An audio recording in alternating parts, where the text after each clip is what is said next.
Welcome back, ladies and gentlemen. Today I'm breaking down all the hidden mechanics in Helldivers 2.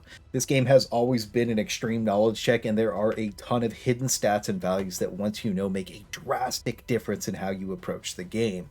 And all the information in this video has no way of being seen in any menus, but I've kept updated guides for everything in my Discord, and all of this information can be cross-referenced with other resources like the Yellow Wiki, Divers Decks, and Helldivers IO, and of course Roy Sheets, who hand traces all these by himself and has dedicated a ton of time to make sure that the community has really solid imagery of what every enemy has going on. So make sure you throw some W's in the comments for our boy Roy, and lighting this off, we're starting with the thing that has the biggest impact overall: the Galactic War and all of its secrets. Planets are linked by lines that are called warp links, and if you don't have a warp link to a planet where it breaks, you can't dive on it anymore. And the more we split up and dive on different planets, the harder it makes it for us to liberate individual planets. In-game, you can always see how much resistance the enemies are putting up, but you can't always see how much we're gaining per hour, and on a lot of these defenses, you can't even see the numbers.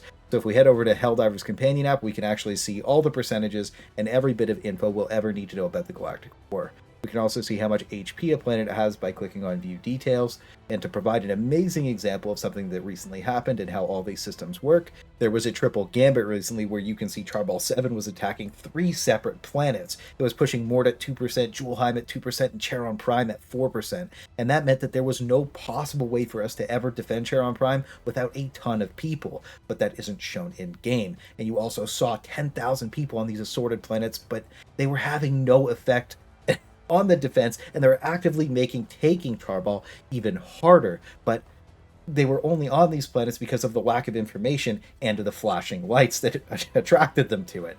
Now, Charball 7 only has a 0.5 resistance rate with 1 million HP, meaning that we could easily have taken that before we could defend any of these 3 planets, and that would in turn also stop all 3 attacks automatically, defending all 3 of our planets at the same time, as well as getting us a new piece of territory. This is called a gambit, where if we do fail that attack, we lose quite a bit more, but if we coordinate and we come together, we just make massive gains. What ended up happening in this battle is that we took Charball 7 after Charon Prime lost its defense, and we saved Morton Julheim. But if all those bot divers would have came together on Charball, we wouldn't have lost Charon Prime in the first place.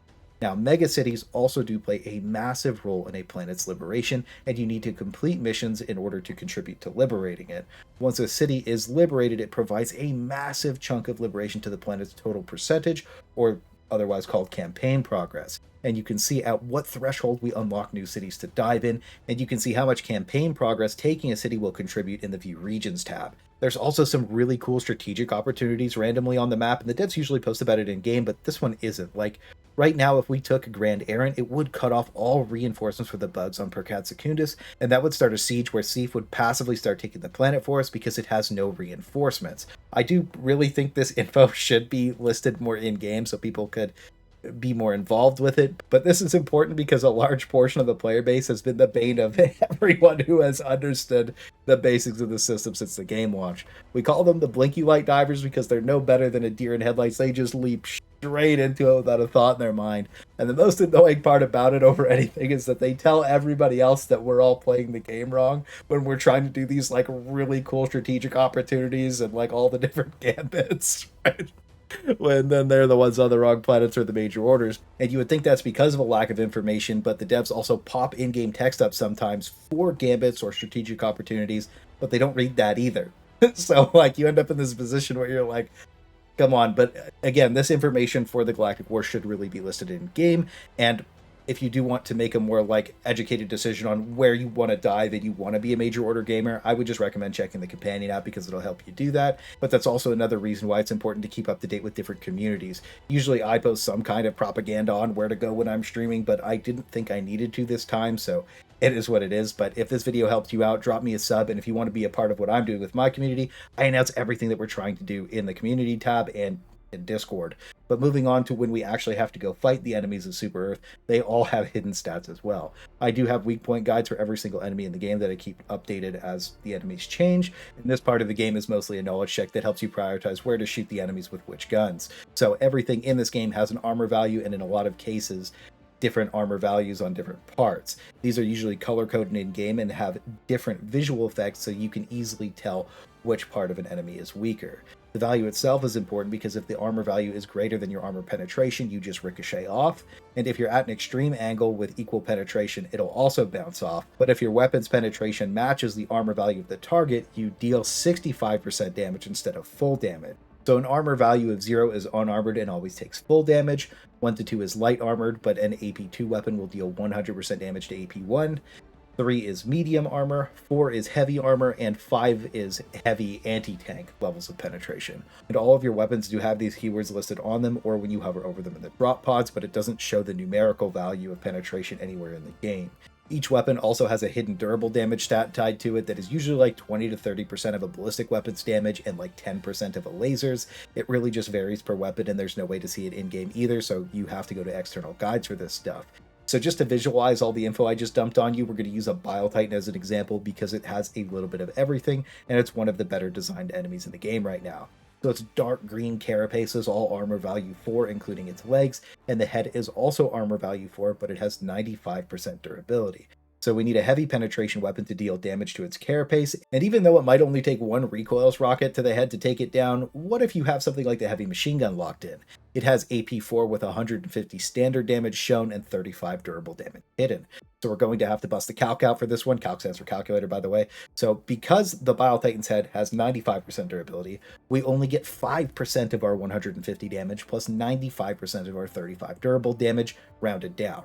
So 7 plus 33 gives us 40. But then our damage also gets reduced to 65% because our armor penetration is the same as the armor value, so now we're only dealing 26 damage per shot, and we lose 1 more damage because every ballistic weapon in the game has damage fall off that happens the second the bullet leaves the gun. So the Bile Titan's head has 1500 HP, and we have to blast him 60 times to rip his head off with the HMG. There's no way to count bullets in the game either, so I usually do this by seconds and how long it takes to drop something, so I have an average idea how much HP it has left. So this would take about 5 seconds of uninterrupted blasting on max RPM, assuming you hit every shot, and on average it takes me about 7 to 8 seconds for me to rip off a Bile Titan's head, including the time to stim and the just missing shots or bouncing some off of them. But that's not the only place we can kill a Bile Titan.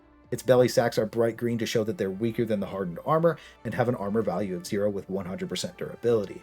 Breaking either one of these sacks also prevent it from casting its Bile Breath attack, so sometimes just damaging or breaking parts off an enemy and crippling them is a great way to set your team up if you don't have the right tool to deal with it or open up a new weak point. Breaking the sack in this case opens us up to some fleshy bits that are armor value 2 with 80% durability. So if you have enough democracy in your heart, you can run right in under there and start blasting with something as simple as a Peacemaker and just drop this behemoth. In this situation, it's impossible for me to count the seconds or how many bullets I'm shooting because this thing's actively freaking out, spinning around, trying to get me out from underneath of it so it can kill me. So general rule of thumb, just keep blasting until it dies is the best possible advice I could give you. It's just important to know this information because having knowledge of all these different advanced stats does help you just make better decisions overall. Now, in this case, when we start shooting the Bile Titan underneath of it, you're dealing damage to its main health pool of 6,500, and every enemy in the game has a main health pool that has some form of damage transfer that varies from each of their different bits and pieces. And you can see in the ROI sheet by how much percent each different part that we shoot will transfer to its main health pool. What I like about this system is it just means that any damage you're actually getting through on the target is meaningful in some way. Now we do have 2 more things to talk about for hidden enemy stats, and we saw the multi-stage weak point, but we also have multi-stage armor to talk about. So if you miss a Bile Titan's head with a rocket and hit its back, it blows a piece off and opens up an armor value 0 weak point with 70% durability that you can just blast anything into. Quite a few enemies do have multi-stage armor, like if you break the side off of a factory strider, it opens up an AP3 weak point, but I'll be covering all the different weak points and the best way to engage each enemy when I update all of my faction guides later this week. The final important hidden enemy stat is that they can be explosive resistant, so the entire Bile Titan has 50% explosive damage reduction, which means that if we're shooting something like the Epoch at it, which has 800 standard damage at AP5 with 400 durable damage on its projectile, and then just 800 explosive damage, this is on the max overcharge, we can use our quick maths and calc from before, calc stands for calculator, we would deal 820 damage per shot and still need 2 shots in the head by hitting it directly. But for instance, let's say we are panicking and we're missing a bunch of shots and we're hitting random parts that aren't the head. The explosive is only doing 400, so we need 4 poorly placed shots around its head to kill it. And that also takes us into some more hidden weapon stats with explosive damage fall off radius, which is tuned separately for quite a few things, and some share the same explosive fall off radius, but in the Epoch's case, its visual indicator is much larger than the actual damage radius of the explosion, which makes it feel really bad to use for horde clear. The center does still deal full damage, and then it aggressively falls off to the edges, as with every other explosive in the game. Flamethrowers also deal inverse damage with their stream, so the closer you are to something, the more damage it deals. I know we're supposed to have a strong stream, but maybe it might have been taken a little too literally here. Now moving on to the hidden status effects, fire damage was buffed to deal quite a bit more damage to larger targets, letting you rot them down faster, and then it does less damage to smaller targets, so fire damage does vary per target, but for gas it deals a flat 25 damage per second, and it comes with a confusion effect. If an enemy stays inside fire or gas, it does refresh this debuff every second, and some enemies are also strong or weak to status effects. As an example, meatballs, or as they're called in-game flesh mobs, take twice the amount of fire and electric damage that other enemies would, so you can get an idea of, okay, I could bring this to counter that enemy, and then you kill it way faster. Weapon attachments also have some hidden effects, increasing your sway, 10% for the flash hider, 20% for the muzzle brake, and 25% for the compensator, with the angled grippies reducing your sway by 25%. Sway sucks because it's just like your weapon moving by itself when you start blasting with it, and the less you have of that, just the more fun and better your weapon feels to use. One thing to note about spread or dispersion as well is that it is shown in-game for your recoil pattern at the bottom right when you go to customize weapon attachments on some of your primaries, but it's not shown for any of the secondary or support weapons at all, and they all do have hidden numerical values. I do think that all of these stats, again, do need to be shown in-game for everybody. We also did talk a little bit about damage fall off earlier, so -1 for every ballistic weapon in the game immediately after shooting, and for shotguns it applies to each pellet, so if you have 240 damage listed on your spray and pray, you lose 16 and then you're immediately just doing 226. So now that we've talked about enemies, we should probably break down our own characters. Now I am going to info dump this pretty hard just to save time because I don't want to read all these values individually. You can just pause it and go through them. There's also links to all this stuff. So the top chart is without the vitality booster and the bottom is with the vitality booster. You can see that every single piece of armor your Helldiver has a different level of damage reduction with a total effective HP. The big thing to note here is that you need 101 or higher armor to take reduced headshot damage. So that means that any armor at 100 rating is going to take the same headshot damage as a light armor, and if you get hit in the head, usually you just evaporate, which means the effective HP of most medium armors is no better than light. So if you wanted to wear a medium armor passive that has a light equivalent, you might as well just gain the movement speed that goes with that, because it'll get more survivability than the small effective HP increase. That also does leave us with 3 useful medium armors: Truth Enforcers at 125 armor, then the padded medium, which you start the game with and is also just one of the overall best armors in the entire game in terms of survivability, takes you up to 150 armor, but it doesn't give you true heavy armor damage reduction. The only drastic armor outlier in the entire game is the B24 Enforcer armor. This is the only thing I recommend you get from the Superstore, by the way. It has 50% explosive resistance and 30% recoil reduction at 129 armor. So it gains proper headshot damage reduction and has some ludicrous effective HP that keeps you alive through pretty much everything from enemy explosions to, honestly, even your own teammates throwing stuff at you, which is going to happen, right? So another thing to note is that most of the enemy damage in the game that kills you in spikes is registered as explosive. There's some obvious stuff like grenades and cannon shots, but it also includes a Bile Titan's massive spew attack, the Nurse Spew, the Bile Spewer's breath attack, and Bile Spewer's ranged artillery attack, which only casts, I think it's like level difficulty 6 or higher or something. The lower tier ones don't cast the artillery attack at all, but those things hit you, and that initial hit does explosive damage, and then it applies acid damage after that, so the big portion of the damage is all explosive. One final note on armor is that some people think heavy armor is bad because it's slow, but there's also a secondary part to this where there was a bug at launch where all the armors had 100 value basically all the time, and when they fixed that, nobody really paid attention to heavy armor, but I've been using it a lot in all of my guides for a very long time because that heavy explosive resistance armor has some ridiculous effective HP that lets you tank through an unbelievable amount of damage on the automatons. And then the other really good heavy armor that I like is the extended stim passive. Like, both of those just feel amazing to use. But back to enemies, we also have to talk about how their spawns are not random. A lot of people call them constellations, but for any newer players, these are just effectively spawn seeds. And on the Illuminate, it is going to be the same every mission as of me making this video. But over on Terminated missions, for an example, on nuke missions, there's a very high chance you'll fight these green bile spewers. All of their carapace is AP3, and the green bulbs are light but very durable, so they're basically just a stat check for your weapons.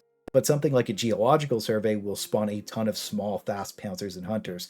Sometimes this does change patch to patch, but I've kept the updated version of spawn seeds every single update since Escalation of Freedom, and that always gets updated in my Discord immediately as soon as we're done testing it on stream.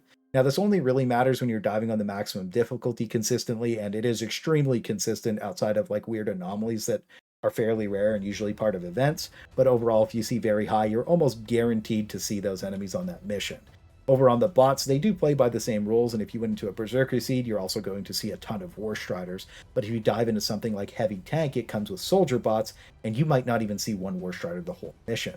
So this is just a good way to make any weapons builds or like loadouts feel more powerful because you're hard countering your enemies, and it's also a really good way to avoid patches where like certain enemies are just like ridiculously broken. You could just dodge them altogether, and we've done that quite a few times already. Now, the last thing we got to go over is how alerts work for every faction. For Illuminate, it's the simplest. The Flying Horror Disco flies up to you. It's the only thing that can alert for their faction, and it calls in a bunch of spaceships after it scans you and shoots the 3 flares up in the air. Over on the automatons, the soldier bots will shoot a flare up in the air, calling in dropships, but on a factory strider convoy, one of the factory striders can also shoot 3 flares up in the sky, calling in a bunch of dropships. But the bugs have a little bit of a different system, using like a AST type deal, where scavengers, hunters, warriors, hive guards, brood commanders, and alpha commanders can all call in a bug breach, where waves of enemies will pour out and try and take away your freedom. On some patches, they use the cast system, and some they don't. It's very weird. It's something I'm still trying to figure out a consistent for, but like when the game launched, if a small bug called in a breach, it would be a lot easier. If a large bug called in a breach, it would be a lot harder. Happens sometimes, doesn't happen other times. That one's inconsistent, but it's just important to note because we are covering hidden mechanics. And now there are 2 ways to play the game. One is objective-based, where you blow out all the objectives, and the other is kill-based.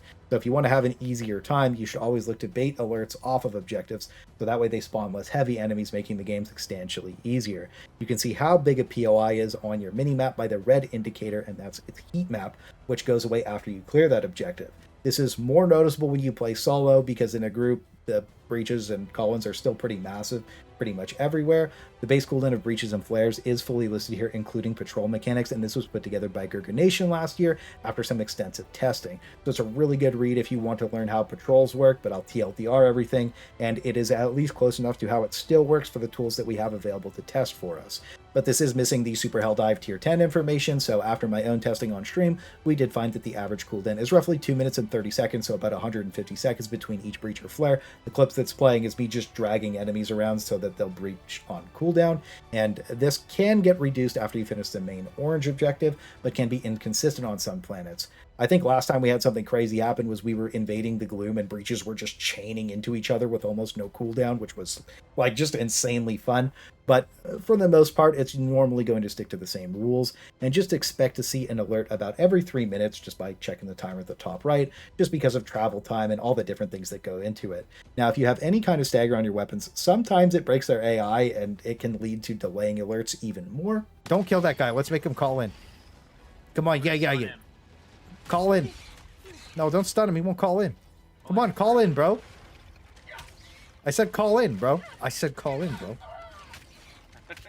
And ever since they changed the AI in March, sometimes the enemies just kind of stop working, so it can be weird patch to patch. As for how patrols work, the more stuff you blow up, the more heat you're going to generate, and the more angry the enemies get, the more patrols they're just going to send at you in general. If you're inside of the heat map of certain objectives, more patrols will come after you. Like if you've ever been in a mega base or the Sief artillery site, you'll notice way more enemies are trying to stop you than usual. The only time patrols stop spawning is something called Deadzoning. In May last year, they added a minimum radius that patrols can't spawn around you.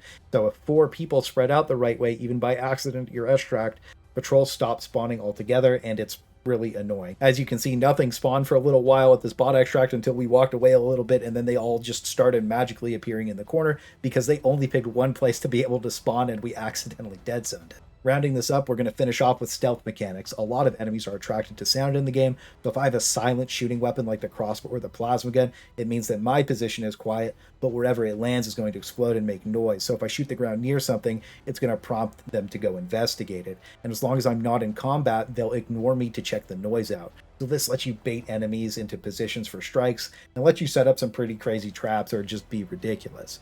Crouching also reduces your visibility to enemies, and laying down reduces it even more, so you can lay in a bush and in some cases they just won't notice you at all. So that should be all the hidden mechanics in the game, I think. I really can't think of too many other ones, but if you do think of some extra ones, throw them down in the comments so I can pin them. And if I made any mistakes, even very slight, like even slight things, make sure you let me know, because it was a lot of information to dump and sometimes words get jumbled in my head. And I really just want to help people have an understanding of the game and get into it together. And that's also why I have to thank all of you for all the love and support for how long I've been doing this. Without you, I wouldn't have cared to even figure out most of the stuff in most games. And figuring it out with y'all has been some of the most fun and best times I've ever had gaming. So if this helped you out, I'd really appreciate if you hit the like, you subscribe, and throw a W in the comments for your boy.